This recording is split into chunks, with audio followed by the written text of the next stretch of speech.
ಇವತ್ತು ಬೆಳಿಗ್ಗೆ ಬ್ರೇಕ್ಫಾಸ್ಟಿಗೆ ನಾನು ಗೋಧಿಯಿಂದ ಅಪ್ಪವನ್ನು ಮಾಡಿದೆ. ಹೆಚ್ಚಾಗಿ ಎಲ್ಲರೂ ಅಕ್ಕಿಯಿಂದ ಅಪ್ಪವನ್ನು ಮಾಡ್ತಾರೆ, ಆದರೆ ನಾನಿವತ್ತು ಡಿಫ್ರೆಂಟಾಗಿ ಗೋಧಿಯಿಂದ ಅಪ್ಪವನ್ನು ಮಾಡಿದೆ. ಇಡೀ ಗೋಧಿಯನ್ನು ನೆನೆ ಹಾಕಿ ಅದನ್ನು ಕಡೆದು ಅದಕ್ಕೆ ಕಾಯಿ ತುರಿ, ಕಾಯಿಮೆಣಸು, ಒಂದು ತುಂಡು ಶುಂಠಿ, ಕೊತ್ತಂಬರಿ ಸೊಪ್ಪು, ಜೀರಿಗೆ, ಸೋಡಾ ಹುಡಿ, ಉಪ್ಪು ಹಾಗೂ ಸಿಹಿಗೆ ಅನುಸಾರವಾಗಿ ಬೆಲ್ಲ ಅಥವಾ ಸಕ್ಕರೆಯನ್ನು ಆ್ಯಡ್ ಮಾಡ್ಬೋದು. ನಾನು ಸಕ್ಕರೆಯನ್ನು ಆ್ಯಡ್ ಮಾಡಿದ್ದೀನಿ. ನನಗೆ ಎಷ್ಟು ಸ್ವೀಟ್ ಬೇಕು ಅಷ್ಟು ಸಕ್ಕರೆಯನ್ನು ನಾನು ಆ್ಯಡ್ ಮಾಡಿಕೊಂಡಿದ್ದೀನಿ. ಹಾಗೂ ಇದನ್ನು 5 ನಿಮಿಷ ನಾನು ಚೆನ್ನಾಗಿ ಮಿಕ್ಸ್ ಮಾಡಿಟ್ಟು 5 ನಿಮಿಷ ಆದಮೇಲೆ ಕಾವಲಿಗೆ ಎಣ್ಣೆ ಹಾಕಿ ಅಪ್ಪವನ್ನು ಮಾಡ್ತಾಯಿದ್ದೀನಿ.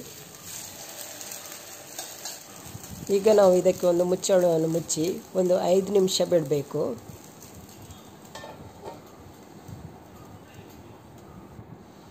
ಈಗ 5 ನಿಮಿಷ ಆದಮೇಲೆ ಇದನ್ನು ನಾವು ಇನ್ನೊಂದು ಸೈಡಿಗೆ ಟರ್ನ್ ಮಾಡಿ ಹಾಕಬೇಕು. ನೋಡಿ ಫ್ರೆಂಡ್ಸ್, ಈ ಥರ ಅದರ ಅಡಿ ಕೆಂಪಗಾಗುತ್ತೆ, ತುಂಬ ಕ್ರಿಸ್ಪಿಯಾಗಿ ಕೂಡ ಕಾಣಿಸುತ್ತೆ.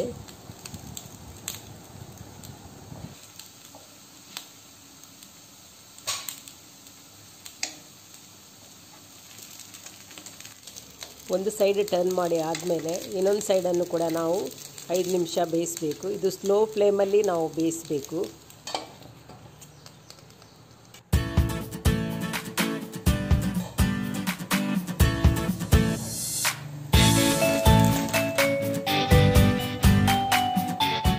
ನೋಡಿ ಫ್ರೆಂಡ್ಸ್, ರುಚಿಯಾದ ಹಾಗೂ ಸಾಫ್ಟ್ ಆದ ಗೋಧಿ ಅಪ್ಪ ತಯಾರಾಗಿದೆ. ನೀವು ಕೂಡ ಮನೆಯಲ್ಲಿ ಇದನ್ನೊಮ್ಮೆ ಟ್ರೈ ಮಾಡಿ ನೋಡಿ, ಖಂಡಿತವಾಗಿಯೂ ಎಲ್ಲರಿಗೂ ಇಷ್ಟವಾಗುತ್ತೆ.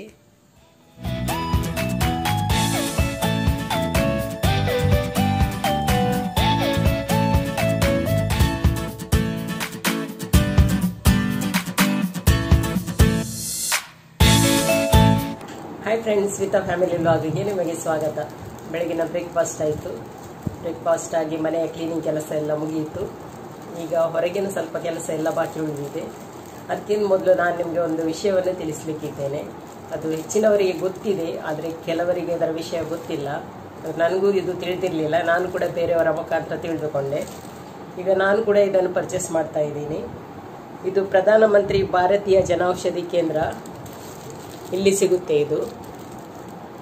ಇದು ಜನೌಷಧಿ ಸುವಿಧಾ ಸ್ಯಾನಿಟರಿ ನ್ಯಾಪ್ಕಿನ್ಸ್ ಅಂತೇಳಿ. ಇದರಲ್ಲಿ 4 ಪ್ಯಾಡ್ ಇದೆ.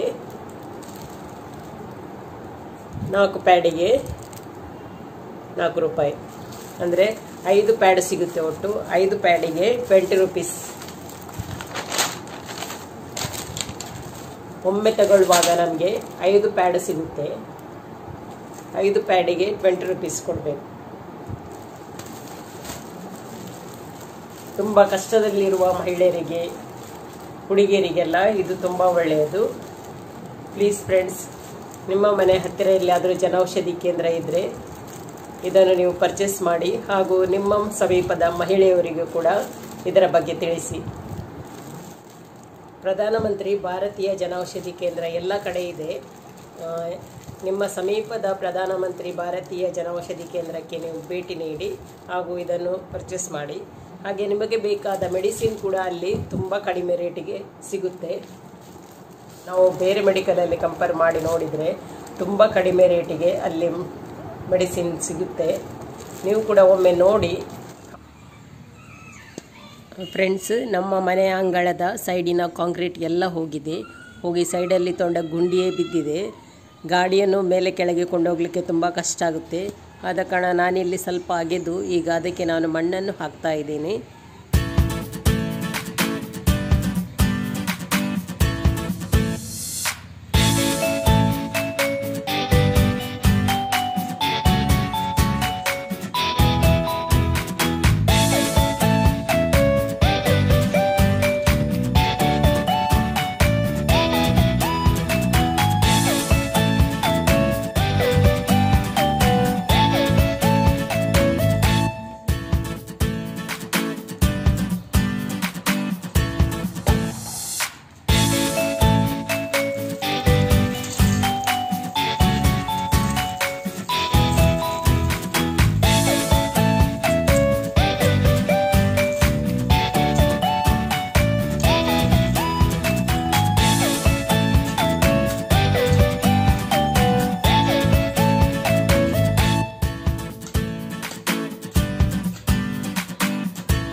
ಹಾಕಿ ನೀರು ಹಾಕಿ ಕಲಸಿ ಎಲ್ಲ ಸೆಟ್ ಮಾಡಿ ಆಯಿತು. ಈಗ ಇದಕ್ಕೆ ನಾನು ಸಗಣಿಯನ್ನು ಸಾರಿಸ್ತಾ ಇದ್ದೀನಿ. ಸಗಣಿಯನ್ನು ಸಾರಿಸುವುದರಿಂದ ಮಣ್ಣು ತುಂಬ ಚೆನ್ನಾಗಿ ಸೆಟ್ಟಾಗಿ ಕೂತ್ಕೊಳ್ಳುತ್ತೆ. ಆದ ಕಾರಣ ಸಗಣಿಯನ್ನು ಸಾರಿಸ್ತಾ ಇದ್ದೀನಿ. ಒಂದು ಕೋಇನ್ಸಿಡೆನ್ಸ್ ನೋಡಿ ಫ್ರೆಂಡ್ಸ್, ಇವತ್ತು ನಮ್ಮ ಹಿತ್ತಲಲ್ಲಿ ನೇಬರ್ ಮನೆಯವರು ದನವನ್ನು ತಂದು ಕಟ್ಟಿದರು. ನಾನು ಇಲ್ಲಿ ಮಣ್ಣು ಹಾಕಿ ಸೆಟ್ ಮಾಡೋದಕ್ಕೂ ಅವರ ದನವನ್ನು ತಂದು ನಮ್ಮ ಹಿತ್ತಲಲ್ಲಿ ಕಟ್ಟುವುದಕ್ಕೂ ಸರಿಯಾಯಿತು. ಅವರು ದನ ಕಟ್ಟಿದ್ರಿಂದ ನನಗೆ ಇವತ್ತು ಸಗಣಿ ಸಿಕ್ಕಿತ್ತು. ಆದ ಕಾರಣ ನಾನು ಈ ಮಣ್ಣಿನ ಮೇಲೆ ಸಗಣಿಯನ್ನು ಈಗ ಸಾರಿಸ್ತಾ ಇದ್ದೇನೆ. ಸಗಣಿಯನ್ನು ಸಾರಿಸೋದ್ರಿಂದ ಅದು ತುಂಬ ಚೆನ್ನಾಗಿ ಸೆಟ್ಟಾಗಿ ಮಣ್ಣು ಕೂತ್ಕೊಳ್ಳುತ್ತೆ. ಮಣ್ಣು ಹಾಕಿ ಆಯಿತು, ಸಗಣಿ ಸಾರಿಸಿ ಆಯಿತು. ಆದರೆ ಈಗ ಮಳೆಯ ಮೋಡ ಆಗಿದೆ. ಈಗ ಜೋರು ಮಳೆ ಬಂದರೆ ನಾನು ಹಾಕಿದ ಮಣ್ಣು ಸಗಣಿ ಎಲ್ಲ ವ್ಯರ್ಥವಾಗಿ ಹೋಗುತ್ತೆ, ನೀರಲ್ಲಿ ಕೊಚ್ಚಿಕೊಂಡು ಹೋಗ್ಬೋದು. ಆದರೆ ಈಗ ಸಂಜೆ ಆಗುವಾಗ ನಾನು ಇದರ ಮೇಲೆ ಪ್ಲಾಸ್ಟಿಕ್ ತರ್ಪಲನ್ನು ಮುಚ್ಚಬೇಕಾಗ್ತದೆ. ಪ್ಲಾಸ್ಟಿಕ್ ತರ್ಪಲನ್ನು ಮುಚ್ಚಿದರೆ ಮಾತ್ರ ಹಾಕಿದ ಮಣ್ಣು ಹಾಗೇ ನಿಲ್ಬೋದು.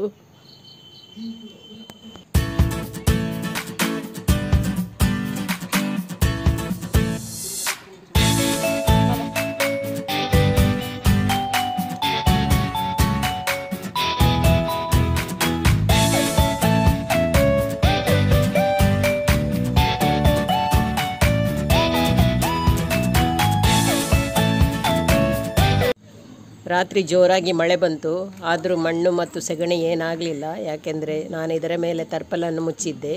ಪ್ಲಾಸ್ಟಿಕ್ ತರ್ಪಲ್ ಮುಚ್ಚಿದ ಕಾರಣ ಇದಕ್ಕೆ ಏನೂ ನೀರು ಬೀಳಲಿಲ್ಲ. ಆದ ಕಾರಣ ಇದು ನಾನು ಹಾಕಿದಾಗೆ ಇದೆ. ಈಗ ಸ್ವಲ್ಪ ಒಣಗ್ತಾ ಬಂದಿದೆ ನೋಡಿ ಫ್ರೆಂಡ್ಸ್,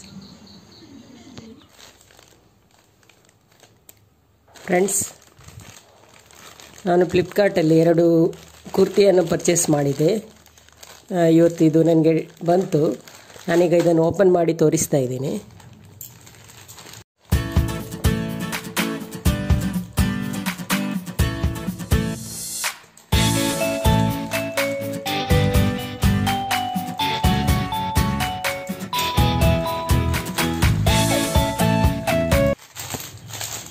ಡ್ರೆಸ್ ಜೊತೆಗೆ ಒಂದು ಮಾಸ್ಕ್ ಕೂಡ ಸಿಕ್ಕಿದೆ. ತುಂಬ ಚೆನ್ನಾಗಿದೆ.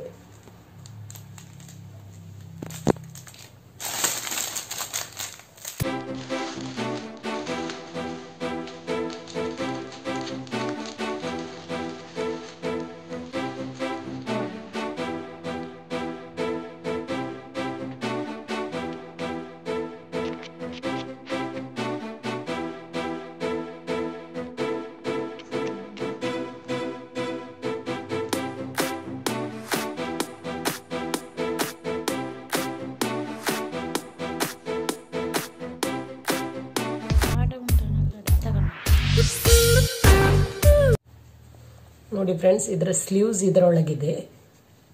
ಇದು ಸ್ಲೀವ್ಸ್.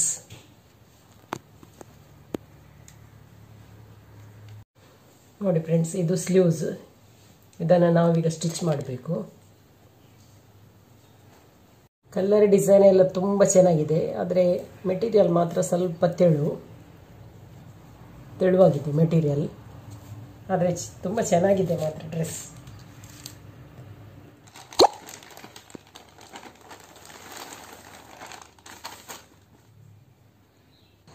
ಇದು ಸ್ಪನ್ ಮೆಟೀರಿಯಲ್, ತುಂಬ ಸಾಫ್ಟ್ ಆಗಿದೆ ಮೆಟೀರಿಯಲ್, ಸ್ವಲ್ಪ ದಪ್ಪ ಕೂಡ ಇದೆ. ತುಂಬ ಚೆನ್ನಾಗಿದೆ ಇದು, ನನಗೆ ತುಂಬ ಇಷ್ಟ ಆಯಿತು. ಇದರ ಸ್ಲೀವ್ಸ್ ಕೂಡ ಇದರೊಳಗಿದೆ. ಇದನ್ನು ಕೂಡ ನಾವು ಸ್ಟಿಚ್ ಮಾಡಿ ಫಿಕ್ಸ್ ಮಾಡಿದರೆ ಆಯಿತು.